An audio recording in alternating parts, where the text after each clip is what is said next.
All right. So, just to clarify some things, right? Like all of these gods that exist, right?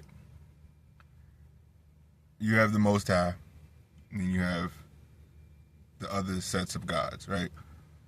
All of those gods are really just aspects of the Most High, right?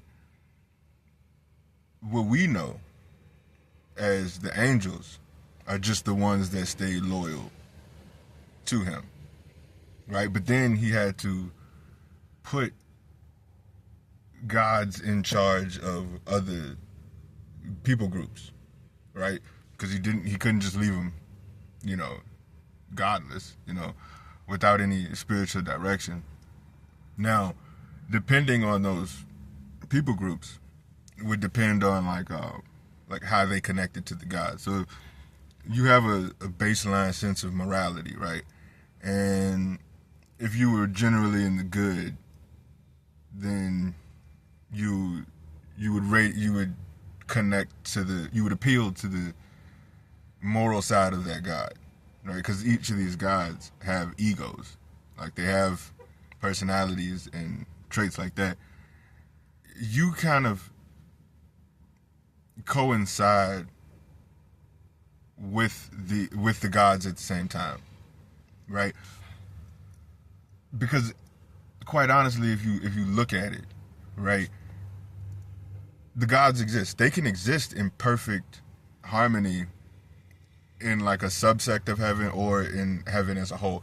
They wouldn't really need to create like a human existence or a natural baseline existence unless in some way there's a perpetual line that connects the two, right? Like humans and gods, right?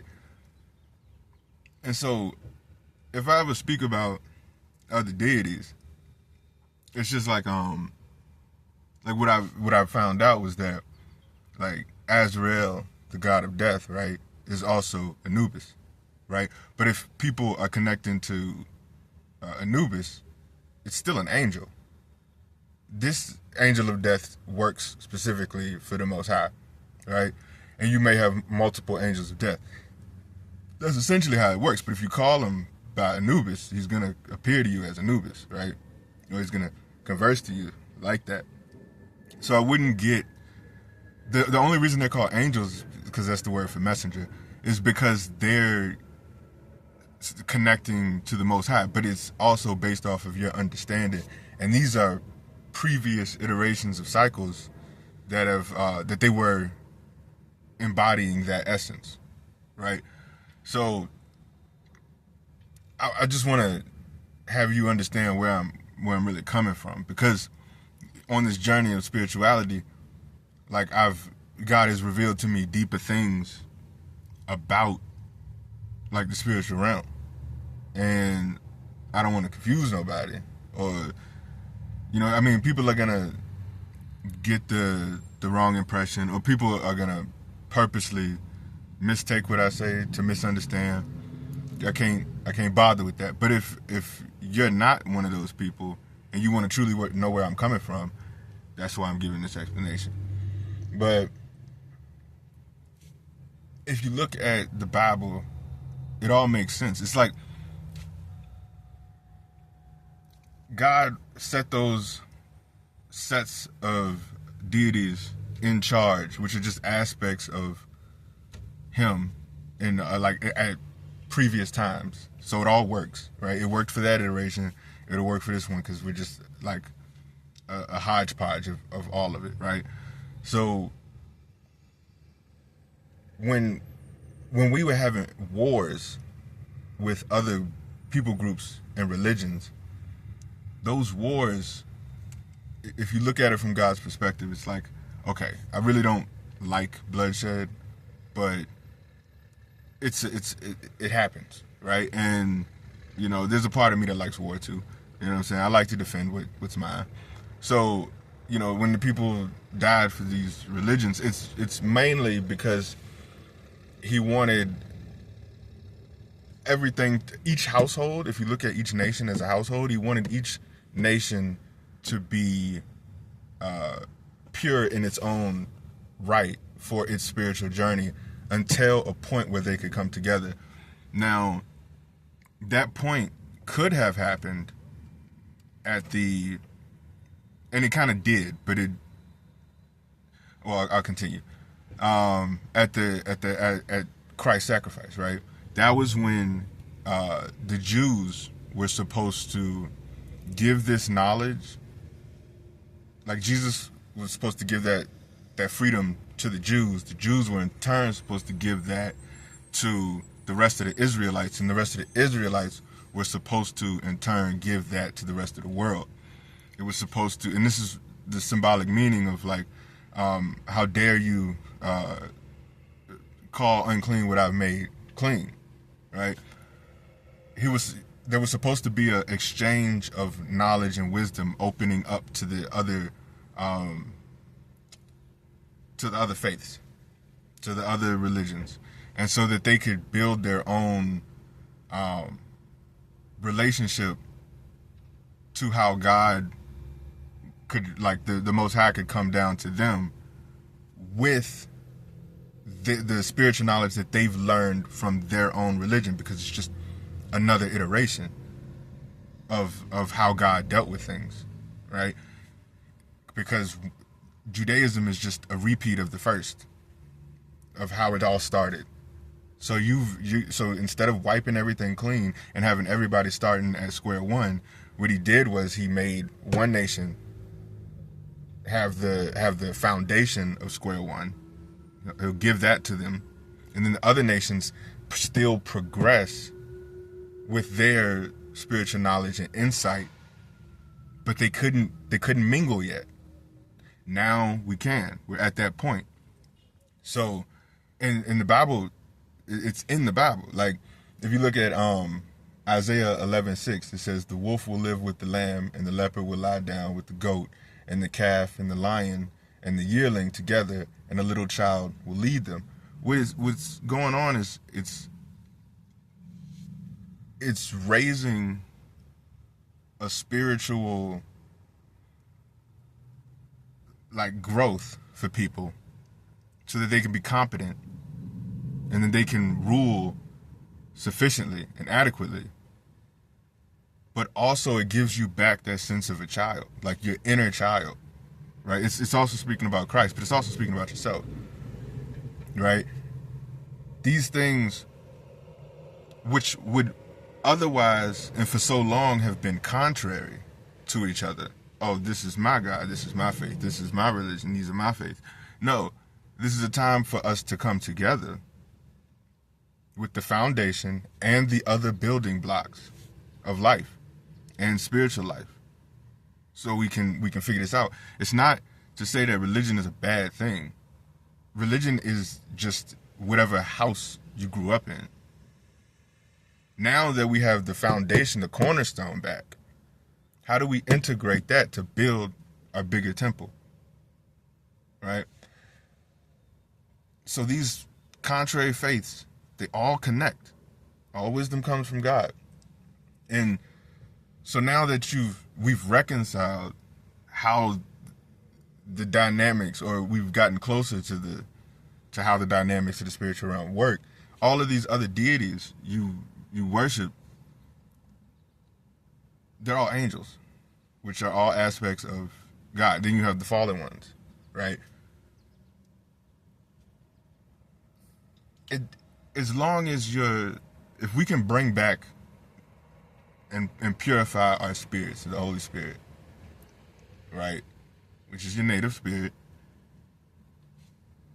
the gods you look up to essentially are your ultimate version, and I would want to say perfected version, but that's only for the holy ones. Because if you worship malicious and ill-intended gods, that's the ultimate version of what you are.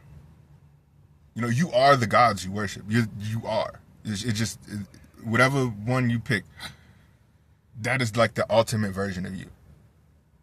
And then when you hit like singularity, which I believe happens, when you're just in the flow state, and it's just like you hit a level of consciousness. You're not supposed to be there for long. You're just supposed to tap into it. That's how I see it. I could be wrong. Maybe down the line you can hit that and radiate in that for a minute, but I believe you're supposed to be yourself as well. But then you connect to the Most High, and then you know what I'm saying. You are one with the Most High. You are the Most High, right? And then you come back down and like you are His son or His daughter. That's literally how I see it. But if you worship those evil gods, like, you got to understand that you're in conflict with yourself, because all you really care about is control. All you care about is the things that you desire. It's not for the betterment of anybody but yourself and maybe who's under you. So if a lower version of yourself seeks control just as much as the higher version who's already established his level of control, like, if you try to like move up a sector, he's probably going to beat you down. It's not a household that can sustain itself forever. It's just not. And that's what it means. Like, a house divided shall fall inevitably, because if we were God, which we are the gods, right? We're just them at this level, at this place. And the higher you ascend into spirituality and the ones you connect with, which I would implore you to connect with the ones that, sided with the Most High, because you win in the end, right? That in itself is like you building your own slice of heaven, no matter where you are. You know what I'm saying? If I created a household, right, I would want it to be diplomatic and dynamic, able and capable. That can be your universe. The things you imagine are like pseudo universes, right? Just be led by the Spirit. You can create paradise. And maybe, I think down the line, we're eternal spirits. We're constantly growing. At some point, God might chuck us a planet, and then a solar system, and then after that, a whole universe on our own. You know what I'm saying? We create our own versions of shit like that. But because it only makes sense. It's the only logical step. If I'm my father's child, then at some point, rulership is just in my blood. It's in my spirit. He'd probably just give those to the ones that, like, who you really trust. Is like, okay, you can take care of a universe yourself, because he's all about creation. Creation is just gonna be a constant step of life, and whatever level that is. So you know what I'm saying? It's always gonna get interesting. that's what I'd say. And let me see real quick. Oh yeah, back to the child. In Revelation 12:5, and she gave birth to a son, a male child, who will rule with an iron scepter, and her child was snatched up to God in His throne. Take that personally as well. Jesus was taken up. I had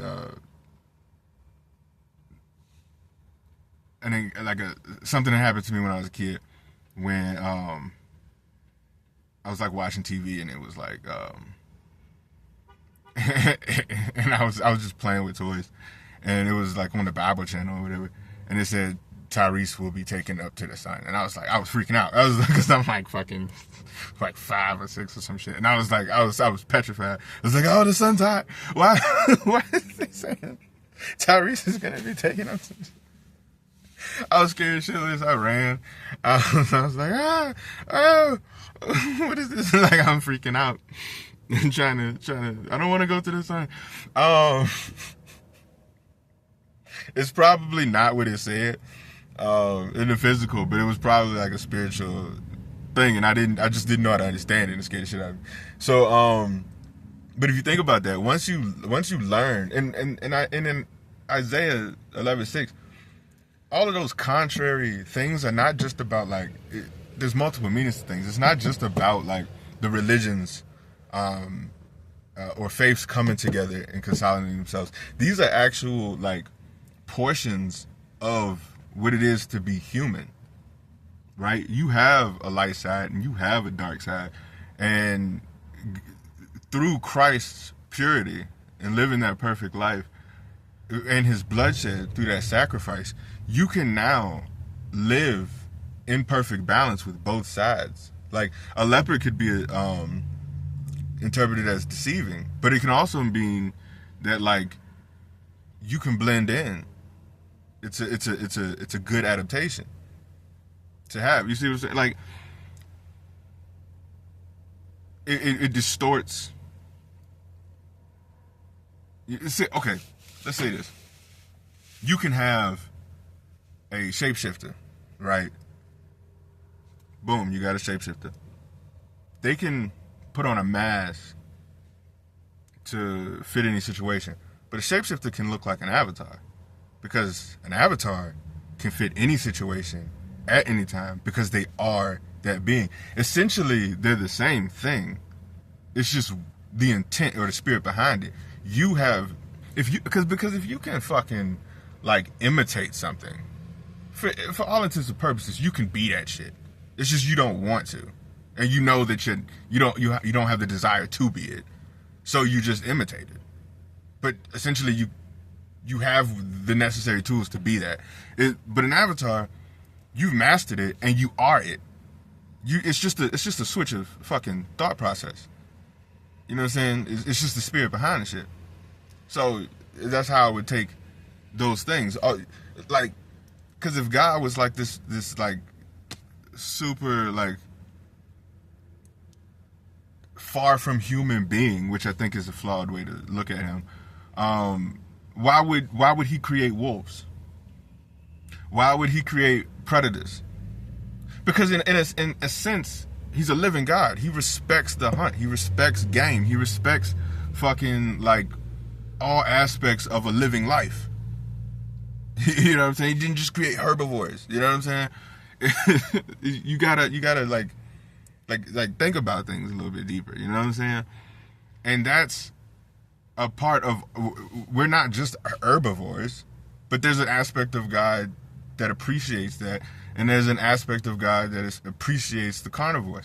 It's all a part of him. And even in the Bible, he treats Leviathan and Behemoth like his pets. Like he plays with them. God essentially has conquered his demons. The demons still work under him. They have like, you know, a hierarchy on the side, but nothing's like outside of his control. You know, he's just created his sector of his house, and he's like, I like my house. I fucks with my house. You know what I'm saying? Everything else that happens, he's understanding that, like, you know, progression has to happen, and like it's just he's mostly indifferent to it until it starts to fuck up too much shit, or it tries to infringe upon like his sector, because he rules over everything, but he still has like his own slice within it, if you feel what I'm saying. And so once you conquer those darker attributes of yourself, and you seized true rulership over your own entity, and the only way you could do that is, you know, a good example, which would be God, you can become childlike again, because God exists on the far side of eternity. But in eternity, you have the start and the end. So in every sense of the word, he is the wise old God that sits on the chair, you know, that can give wisdom at every turn. But he's also the 70-year-old. He's also the 50-year-old, the 40-year-old, the 30-year-old. He's also the child. That childlike nature is he, because if you look at the Bible, he makes jokes. He's pretty funny. Right? It's there's like, if you look at it, there's also like innuendos stretched throughout the whole thing. It's just, he has to be that like super cosmic authoritative force in the beginning, so you understand. Because it would be irresponsible if you were a child and he started acting like a child. No, because he can fit every role. But how freeing would it be if you could just be your childlike self, because you're the avatar. You've embodied every bit of it, and now you're free to be that even as an adult. This is why it says, in some interpretations, it says a man-child. It says a little child will lead them. Your pure-hearted, childlike nature can rule because you've conquered it with the help of God. You know what I'm saying? And you can embody it. The Christ blood, it all benefits you. You know? And I could keep going. I'll probably make another video. I'll see how it goes. But I would also not forsake your humanity, because I was thinking about it, and it was like, all emotions can be holy, right? I just think that society, a select group of individuals, like, just pick and choose which emotions are like suitable for them, right? But that's foregoing your humanity. It's like, even in the Bible, it says God is a jealous God, and you would think that, like, oh shit, that's a negative emotion. But really, well, if God can embody it, right, and he still be a holy God, then what you would, the understanding of your emotions aren't strictly, no, they're given to you. They're yours for a reason. They speak to you. Okay, you can get a little jealous. What's the holy way to be jealous, right? Like, that's how you refine yourself. Like, and I think a lot of like high vibing motherfuckers, like, they just goddamn beat themselves up too much, because at some point you do have to cultivate yourself. You do have to like snip away some things for a time, but it's gonna grow back, right? But when you're cultivating something, you're trying to grow it in a like a bonsai tree. Like, you wanna there's a direction you wanna lead the growth into, right? So think of yourself like that. It's not to just snip away that part of yourself entirely. Like, what is love without lust, right? Like, but don't lust after. You see what I'm saying? Like, understand every part of yourself and forgive it once because if you've done the work, God damn it, let yourself live. I swear to God. Like, just you know how to control yourself. You know what I'm saying? Believe in yourself. Believe that God got you back. And because I think that's how he like freed me, because I went through that. Again, I was preaching behind a pulpit. I made sermons. I was good at the shit, you know, and I just really didn't want to be a pastor because they just get judged too goddamn much. And I just wanted to be fucking a human being, but I thought that was where God was leading me. So I was like, all right, fuck it, I'll do it. You know what I'm saying? And I don't hate that I did that. Like, I stopped a lot of things abruptly, and I had the conviction to do it, but I probably did it in a past life. God was like, I'm just reliving that, and then boom, I'm gonna free you. That was all that was. So yes, at a time you will need to, but if you've done the work, and let God free you, and so you can be yourself.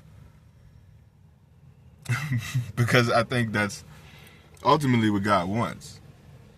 You to be your expressive, you know, free, divine being, but not to like beat the shit out of your own goddamn humanity. You're human, you know? Like, that's a gift in and of itself. Like, embrace that. and embrace yourself. Like I mean that. Truly embrace yourself. Now, I think I am gonna leave it there because I was gonna get into extend upon like how I started it with the gods and relate that into like the different nations and how that breaks off and branches off. But now I'm gonna leave it with that. Embrace yourself. And we'll handle that next time. All right.